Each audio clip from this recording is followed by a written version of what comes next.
One of our favourite sports here and off the podium to talk about, of course, is the great sport of ice hockey, as we call it in Australia. If you're listening to us in Canada and other parts of the world, of course, it is simply just hockey. And we have an absolute legend of the game to talk to today. Four-time Olympian, three-time Olympic champion, two-time world champion, played 174 games for her country, scored 61 goals, 77 assists, eighth all-time on Team Canada points scored in the history of the game. Absolute legend of hockey in the country, and it's such an honour to be able to welcome her to the show today. Rebecca Johnston is here. Rebecca, first of all, welcome to Off the Podium. It's a pleasure to have you on the show today. Thank you for having me. I'm excited. And more importantly, I want to add to all of that, your esteemed career. I'm sitting here wearing a Flames jersey, now part of the Calgary Flames. Congratulations on your, at the time of recording this, very recent job promotion. Yeah. So exciting times for you right now. Yeah, it's definitely different for sure. Like I'm kind of in that transition phase where I'm starting to think about my future. So yeah, I'm joining the Flames now in player development, grassroots hockey kind of role. So it should be a lot of fun. There'll be a different focus for me. So I'll have a few different things on the go, which will be great. I got to touch on this quickly because we're obviously going to talk about your career in general. But I looked through your Instagram, and particularly earlier this year with the playoffs. You're in your Flames clothes. I mean, are you a Flames fan? You're from Ontario, so I kind of didn't assume which way you went. But I mean, have you been a Flames fan your life, or is this sort of a recent transition? I would say, like, I've been living in Calgary for 8 years now. So I am from Ontario, but never was a huge Leafs fan, to be honest. So yeah, like I feel like I've definitely feel like I'm part of the Calgary community now, and so, you know, hockey, Calgary, it's just kind of, it all goes together. And so yeah, I'm definitely a Flames fan. And now that I've joined the Flames organization, I guess even more of a fan now. So I'd hope so. Yes, that generally works for the job description. Good answer. I like that. We're off to a good start here. But Rebecca, obviously for a lot of our listeners who are, say, in the southern part of the world, Australia, hockey is a very different sport in this country, but for Canada, as we know, it's a sport where you're born, you put skates on your feet, you're going to be playing hockey. Was that sort of how it worked for you, starting the sport at quite a young age, getting into hockey? Yeah, I started when I was three or 4 years old. And yeah, I just kind of, my whole family, I come from a large family, and so I have 5 siblings. We all played hockey. Along with a lot of other sports, but hockey was our number one sport for everybody. And so I started in the outdoor rink, actually just threw skates on and some equipment that hand-me-downs from my siblings, and just went out there. And I was on the same team as like my 2 older sisters and older brother, so I definitely was one of the younger ones for sure. And so I just kind of skated around, didn't really touch the puck a whole lot, but that's the moment where I fell in love with hockey and really realized that, you know, this is an amazing sport and something that I love to do. In terms of the other sports you mentioned, was it just a case of you growing up, you try your hand at everything? Were there other sports that outside of hockey that you were particularly fond of? Yeah, I did a lot of sports competitively. So I played basketball and soccer and competitively, and then I did also track and field competitively, which I probably was the most successful after hockey at track, I would say.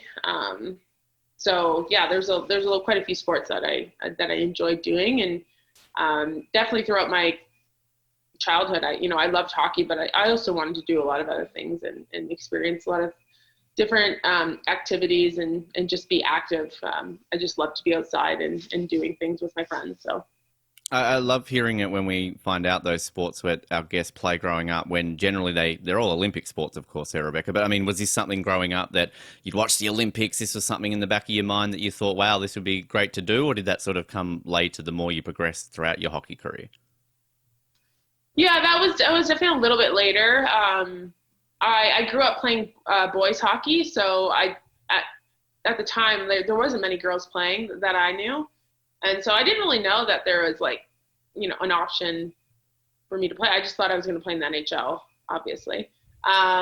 So when that didn't turn out, I realized in 2002 in Salt Lake City at the Winter Olympics, Canada, both men's and women's team won. And that was kind of the moment for me where I was watching them on the TV and just seeing that like raw emotion, getting that gold medal around their necks. It was definitely something that inspired me. And it was a feeling that I wanted to try to accomplish one day and hopefully represent my country. So that was where when the goal started for me, was just was the 2002 Olympics, when I realized, oh, girls do play hockey, and there's options for me. I can try to make the national team. I can go to college and play for a college team.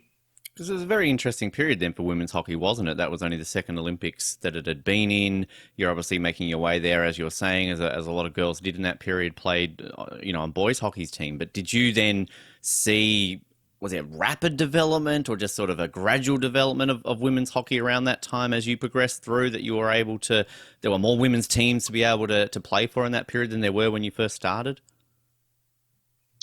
Yeah, it definitely started to progressively grow, and more girls are playing hockey nowadays. And so it's great to see, even just going back to my hometown of Sudbury, Ontario, and seeing there weren't really girls teams in Sudbury at the time when I was playing. And now there's several teams of each age group and a few different leagues. So it's great to see that there are a lot of female teams now for these girls to play in and try to, be able to play the sport and be able to enjoy the sport of hockey. So it's great to see that there's so many options now for girls. Obviously, your first Olympics is Vancouver. A year after Salt Lake, that's when Vancouver gets announced as the Olympic city, of course, in 2003. Do you remember when that was announced? And I guess you probably could never imagine, if you remember that you're going to be playing at those Olympics in 7 years' time. Yeah, I don't recall that. No, I don't remember. Remember it being announced, but I definitely remember, as I started to get a little bit closer to making the national team, like I was on the provincial team and then was asked at age 17, so I was still in high school, to be an alternate at the World Championship. So this was the year after the Olympics in 2006. Their World Championships for the senior national team. And so for me, that was huge, because I was like, wow, this actually could be a real goal for me now that I'm an alternate at the World Championships. I didn't play any games, but I was super young and gained that experience. And so from then on, I was just, I've been on the team and been able to make it, and made my first Olympics in 2010. So it was, I feel like when I was young, I had this goal, and I was very competitive and always wanted to be the best player out there. And but never in my wildest dreams did I think I would actually make the Olympic team and be on it for 15 years now. So it was obviously a pretty big period for you in that time. You mentioned playing provincially. 2007, I believe, the Canada Games, gold medal, Team Ontario. Beat Team Manitoba, if I'm not mistaken. Hello, Colin, our beloved co-host, if he's not here. Proud Manitobian. Manitobian? I don't know what the correct word. Manitobian, yeah. Manitobian. Okay, there it is. I always love learning from our guests from Canada the experience of a Canada Games, because particularly with winter athletes, as we always say, not a lot of opportunity for multi-sport events for winter athletes versus the summer colleagues. Was that something, looking back, that you can think to yourself was a bit of a taste, a bit of an experience to kind of go to an event like that, where 3 years later you'd obviously go to an Olympics, but really get a vibe of what it's like to go to one of these versus a World Championships or just a regular hockey tournament? Yeah, I think Winter Games, it definitely was. It's kind of like a very small version of an Olympics. It's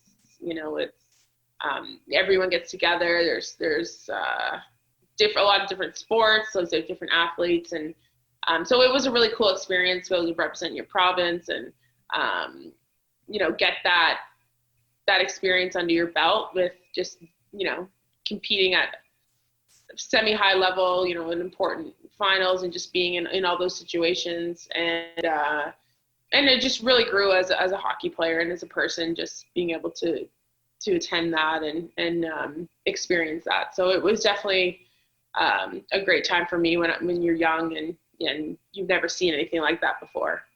What's it like when you join a squad that has just a year earlier won an Olympic gold medal? They're obviously, a dominant force in hockey. To join that squad, alternate for a world championships. I mean, obviously you're proud to make a Canadian team. You're representing your country, but do you remember sort of like showing up to first practice and being surrounded by all these, hugely successful women who I'm sure you've looked up to and seen them win gold at the Olympics and all this kind of stuff, and think, wow, I'm here. Like, what's next? This is incredible. Yeah, I mean, I remember in 2007, my first world championships and going, I was so nervous, and, I was young, and there was a lot of my idols and people that I'd watched at the Olympics, and all these big name players, these trailblazers. And so, me coming in, I didn't really know what to expect. And I definitely was really excited for the opportunity. But, you sit beside Haley Wickenheiser, Danielle Goyette, all these amazing hockey players. And you're like, trying to calm down, make sure that you're like composed and able to like get out and practice. And so just me being there and experience, how national team works and, practices and competing with all these great players at practice. It was definitely a great experience for me. And it just kind of started off my career as like the first stepping stone to all the accomplishments that I've been able to make. Was just having that experience was definitely, a turning point for me. And what's their reaction to, say, the new girls that come on? Are they sort of very welcoming, welcome to the team, let's get into practice? Or is there a bit of a, I don't know, initiation? Are they there to sort of be like, okay, well, hey, hotshot, how you doing? Oh, you got to earn your spot. Let's show you how this works. Like, is there kind of like a line there where, there's a bit of both going on? No, everyone was pretty nice. There's some people that went out of their way more so than others, but definitely no hazing or anything like that. And I was so young that, like, God, I wouldn't even be able to handle something like that if something did happen. But no, I was just super humbled and honored to be there and to be in the same room as a lot of these girls. So they were definitely welcoming and made me feel as comfortable as I could. Because obviously at that point, as you said, you've been 2007, you've basically been on the team ever since. But, you get on that team, you're obviously wanting to prove yourself to make sure you do. You've done that successfully. But do you think of Olympics at that point, 2007? If I just keep doing my job and do what I've done to get to this point, then this is a possibility in 3 years' time? Honestly, like I definitely had a little bit of I had lack of confidence for sure the first few years of my career with the national team. Like playing with the national team, I always had those nerves and a lot of doubt in my mind, just being like, I don't know why they keep asking me to come here. Like, just wasn't solely confident and knew that I could do it. And maybe in the back of my mind I did, but again, I guess as a young athlete, you don't have that experience of failure and having to deal with that. So maybe I was a little bit scared of failure and not making it. But I definitely continued to try, and it turned out for the best, really, with what I was able to make the 2010 Olympic team. But I definitely wasn't confident that I was going to be there for sure. I knew if I worked hard that there was a possibility, but and be able to play the way I normally play and bring that confidence to the national team. So it took a lot of mental training and just getting comfortable with myself and just being comfortable with like the uncertainty and potential failures and that kind of thing.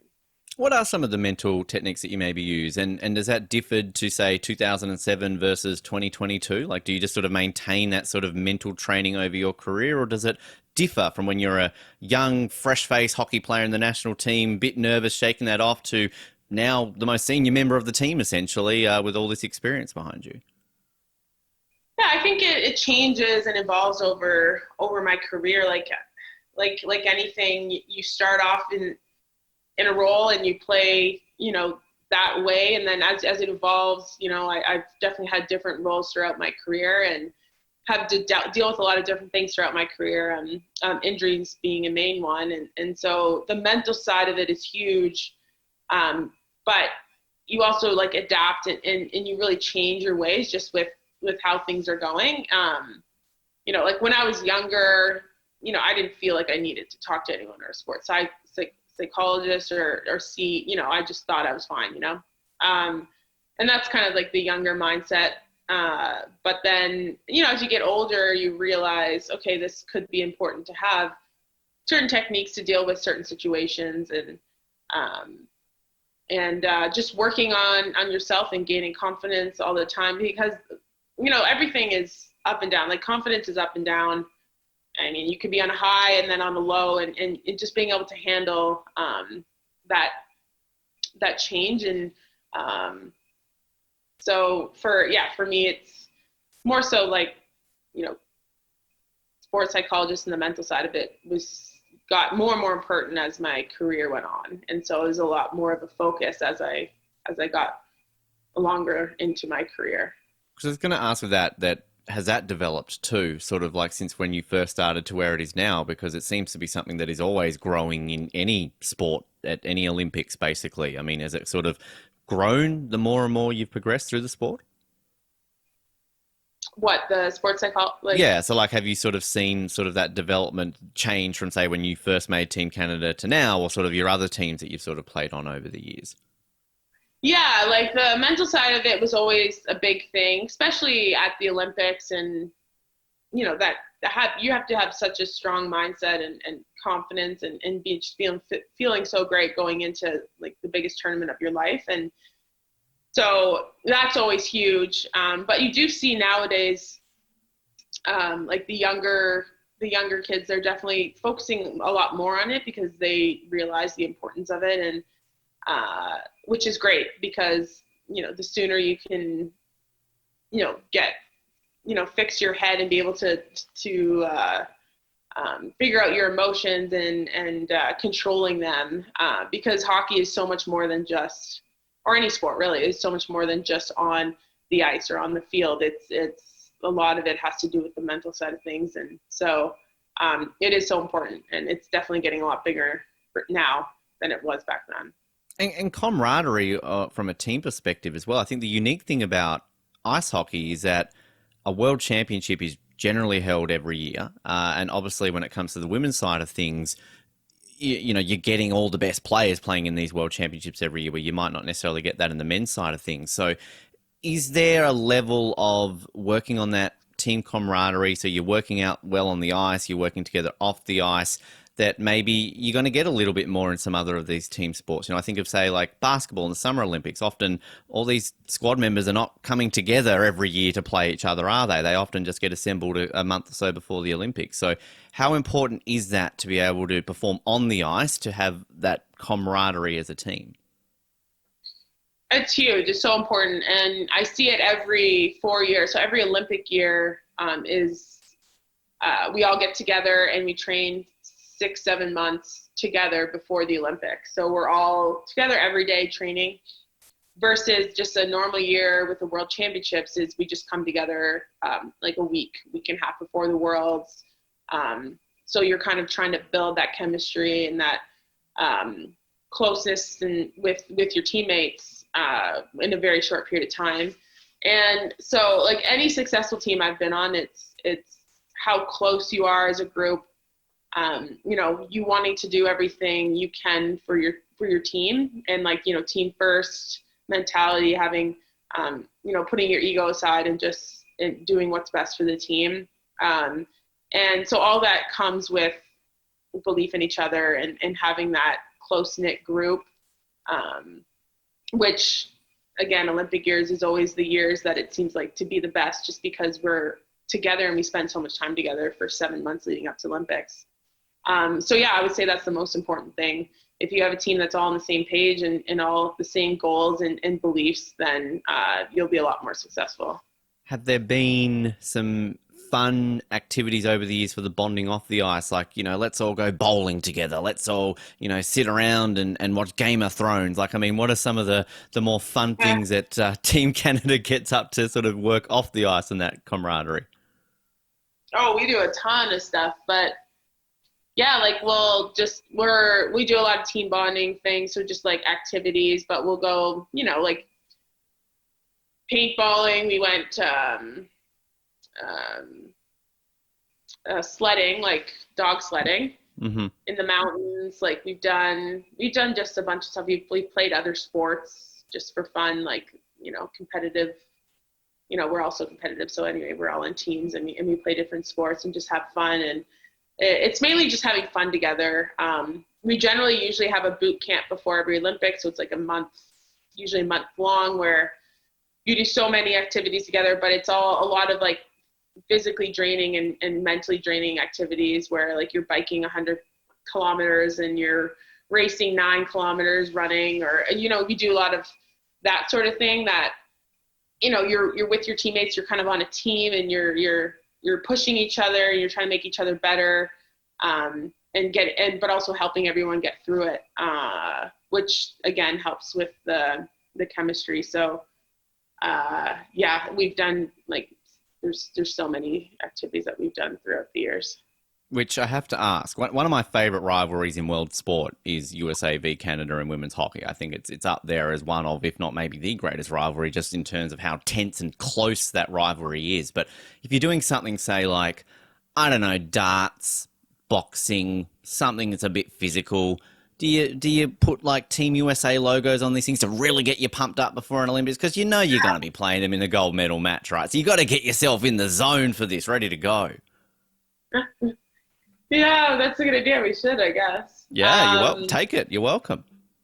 Yeah, no, the thing is with us, I find with athletes, it's you don't even need that. Like any sort of competitive game, it could be cards. Like it doesn't matter what it is, and everyone's just complaining and saying that there's cheating and like, because they want to win. Everyone wants to win always, and I'm I'm a super competitive person. So like anything I do, I don't want to lose, and it can be the most simplest thing. So you don't even have to put that USA logo there. You always want to. You know we're always going to win, and very competitive. So. Do you remember that first game you ever played against the USA, and just what that is like compared to playing against the other countries out there? Yeah, like it's such a long time ago. I don't like remember this actual specific game. But I like remember at the beginning stages of playing the US, and just the feeling you get and the excitement and yeah, like the rush that you get when you play against them. It's just like such a hatred for a team, that you just hate them on the ice. Like, they're all great people off the ice, but when you have those jerseys on and you're competing for your country, it's nothing else matters. So it is really the best feeling in the world. But I do remember, I'll never forget my feeling of like putting that jersey on for the first time to represent your country. Like it's a dream. A dream come true, and something that you dream about as a little kid, growing up playing hockey, like wanting to be that role model and that person that can be on Team Canada and play for your country. So it is quite an honor. It's just such an amazing rivalry that I struggle to think of another sport where generally every time you have a major event, you know what the final's going to be. And often people will be like, oh, well, that's predictable. Why do we care? But we all love it because it always is so intense. And the games are always so close. It's not like generally like, oh, every 3 years Team USA is so good, they're blowing you out. And Canada, like they're always like a goal or two in it. It's just always so great to watch. I mean, I would love to just list of world sporting rivalries and think of something that is that close and that intense all the time. Yeah, again, like that's why it's so much fun to play them every time, and I can play them like 1,000 times this year, and every time it's just so exciting because you really don't know who's going to win. You don't know what's going to happen. There's always some sort of scrum or fight that happens. There's always usually overtime or by 1 goal differential. So it's just such competitive intense games that it's just so much fun to play. And then also people love to watch it because it's just so close, and the unknown and not knowing who's going to win on any given day is exciting.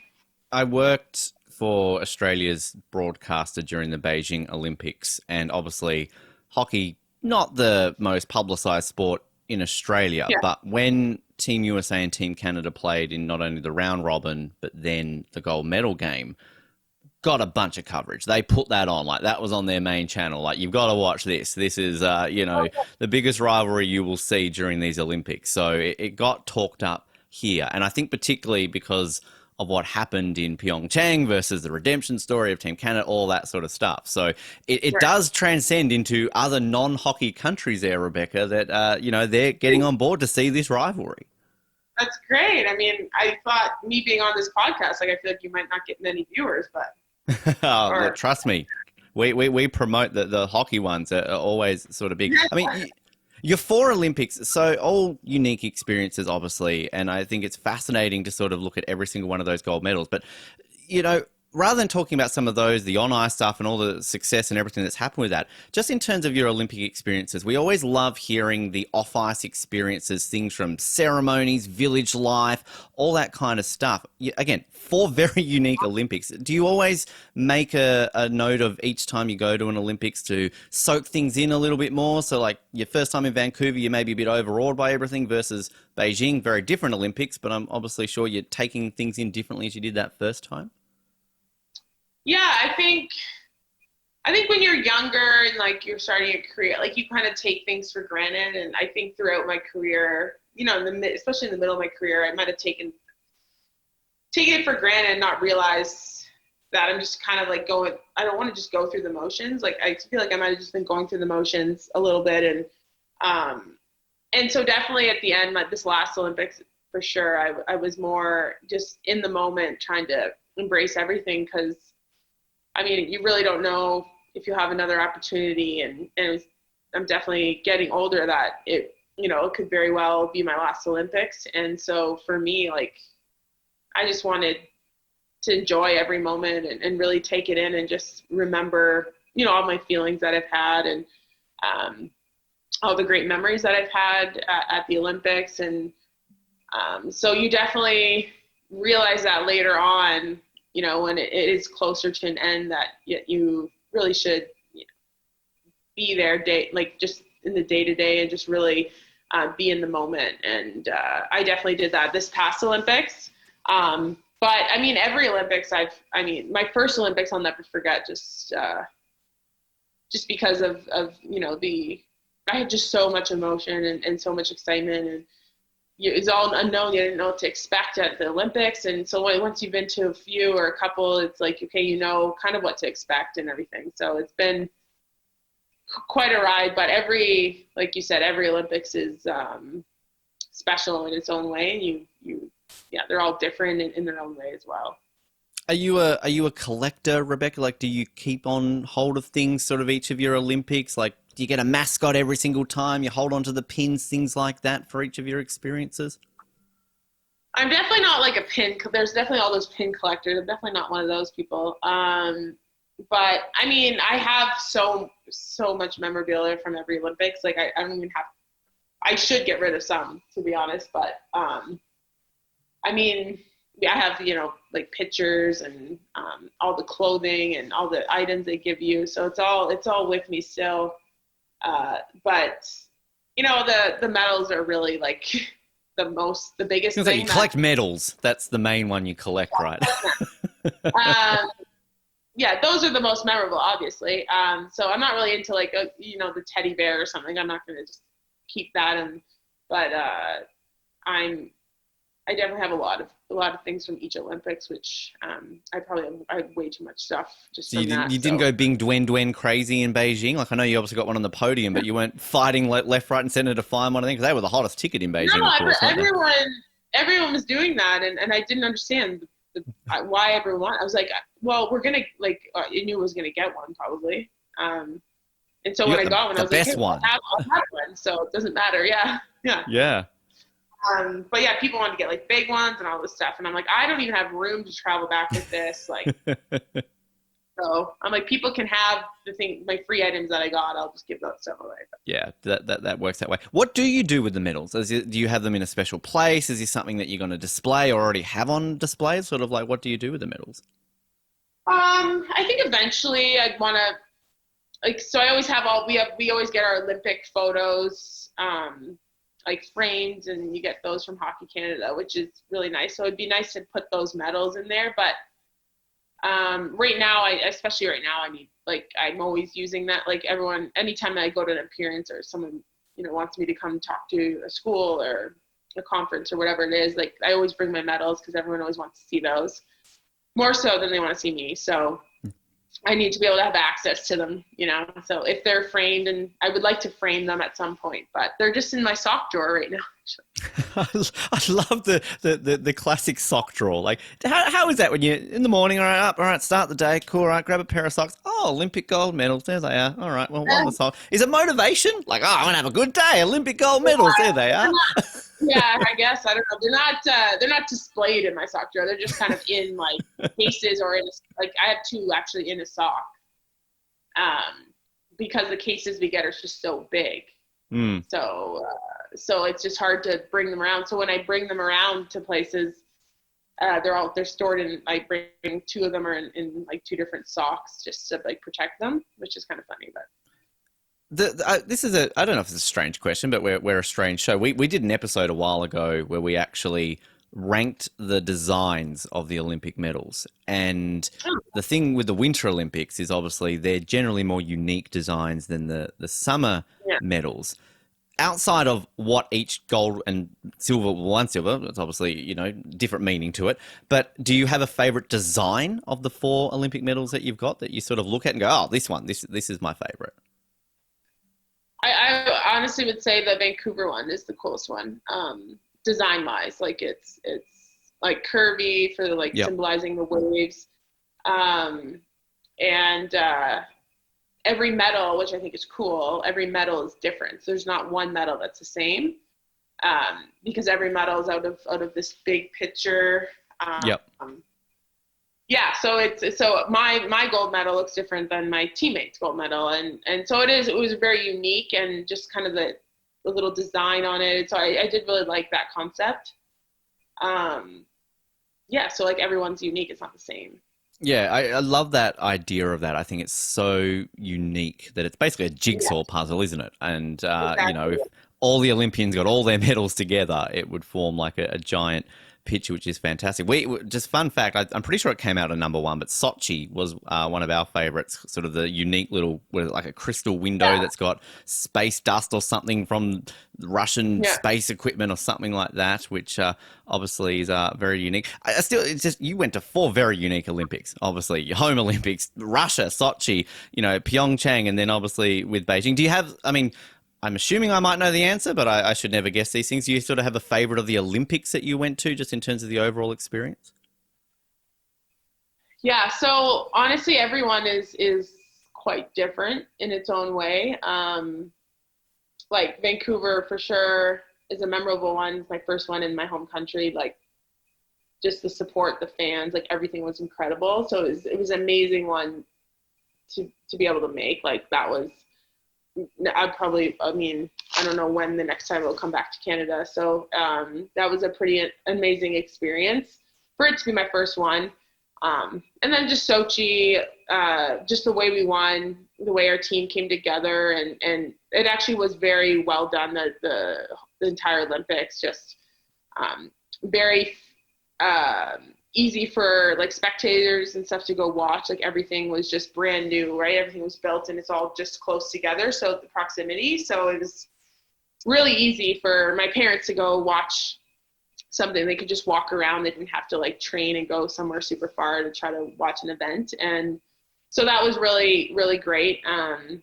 But the way we won that was like very special. It was like a fairy tale ending there. And then this past one, the silver, We don't have to talk about that. That's okay. Yeah.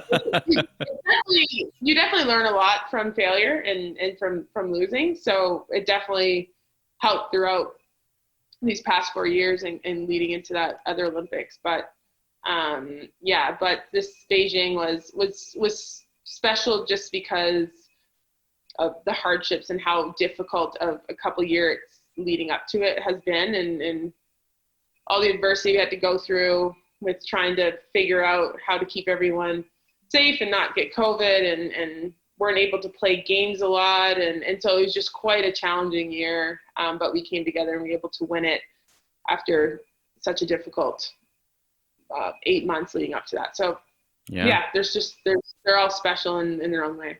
They're all very unique in that. A couple of things before we let you go, Rebecca. I know everyone's asking you, oh, you're going on for another Olympics, you're going for another Olympics. You mentioned about not knowing whether or not Canada will have another Olympics. Vancouver, of course, is in the running for 2030. There's a high possibility that 2030 could be coming back to Vancouver. Now, I know you're still debating 2026, but I'm just saying this now, Rebecca. 2026, yeah, be nice. 2030, then you can start in Vancouver, end in Vancouver. Isn't that a nice little bookend to your career there? Yeah, that would be nice, but I'm not sure my body will let me do that. I'll be way too old at that point. Wouldn't that be nice, though? You could be coaching. You know, you're going to get all this experience with the Flames. Yeah. By then, you'll be coaching the team in Vancouver. Maybe I could transition to that. But that would be a really unique thing for sure. But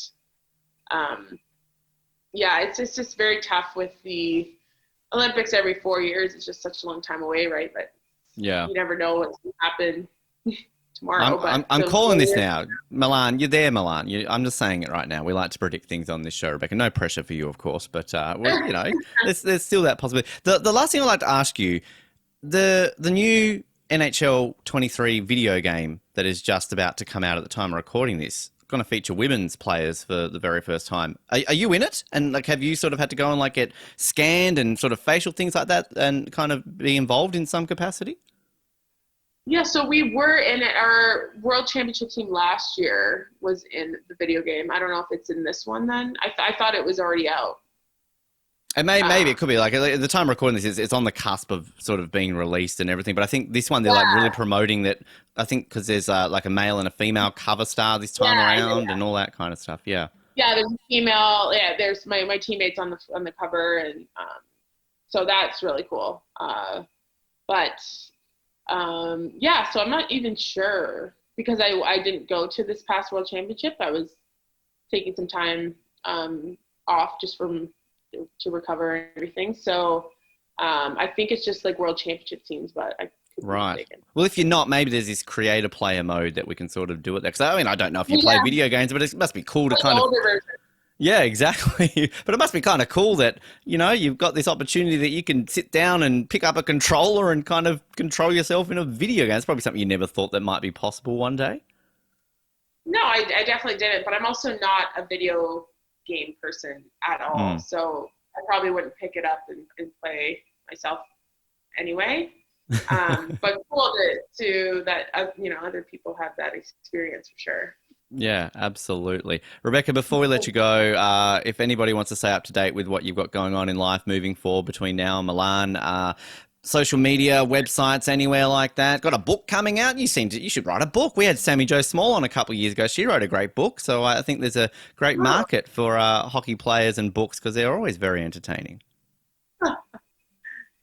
So, sorry, what was the question? Did you want me to... social media? Where can people follow you before you write the book, basically? Yeah.